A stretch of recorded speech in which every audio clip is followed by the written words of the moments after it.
Franck Galtier, bonjour. Vous êtes économiste spécialiste des marchés agricoles dans les pays en développement.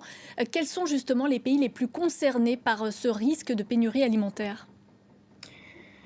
Alors, bon, bien sûr, ce sont les pays qui sont fortement importateurs, de blé ou de maïs, en provenance de Russie ou d'Ukraine. Donc certains pays dépendent très fortement, de cette région-là pour leur approvisionnement. Par exemple, le Liban, l'Égypte, plus de 70 des céréales, importées par ces pays-là, viennent de Russie ou d'Ukraine.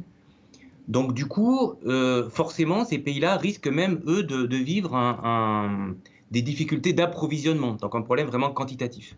Et puis, il y a d'autres pays qui ne sont pas spécialement approvisionnés habituellement par la Russie ou l'Ukraine, mais qui, eux, vont être frappés par les augmentations de prix. Le prix des céréales et également des huiles végétales a très fortement augmenté.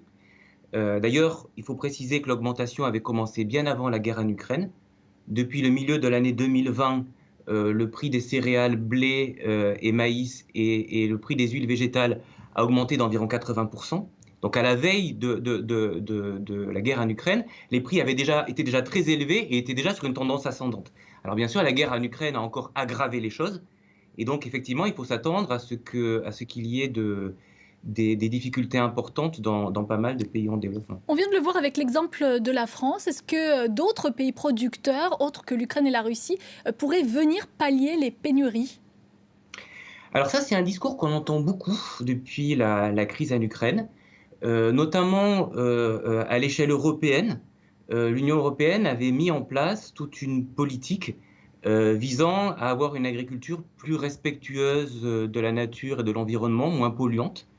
Ça s'appelle Farm to Fork, ce qui en français voudrait dire de la ferme à la fourchette. Et du coup, cette stratégie visait vraiment à avoir à mettre un certain nombre de contraintes environnementales sur la production agricole, de manière à réduire les pollutions des sols, des eaux, des aliments. Par exemple, ce qui était prévu, c'est de passer à l'horizon 2050 à 25% des surfaces en agriculture biologique dans l'Union européenne, ou encore de réduire la consommation d'engrais chimiques de 50%, pardon, de 20% et de 50% celle de pesticides. Donc ça, c'était des mesures qui auraient permis à la production agricole européenne d'être beaucoup plus respectueuse de l'environnement. Et depuis la crise en Ukraine, il y a un petit discours qui monte, qui est alors bien sûr soutenu par les céréaliers, les gens qui ont intérêt à ça, disant qu'il faudrait augmenter fortement la production dans l'Union européenne et que pour cela, il faudrait du coup mettre de côté toutes ces contraintes environnementales qu'on souhaitait mettre en place. Rapidement, Franck Galtier, certains économistes mettent en garde contre de possibles émeutes de la faim dans les pays en développement. Est-ce que c'est à redouter, en effet?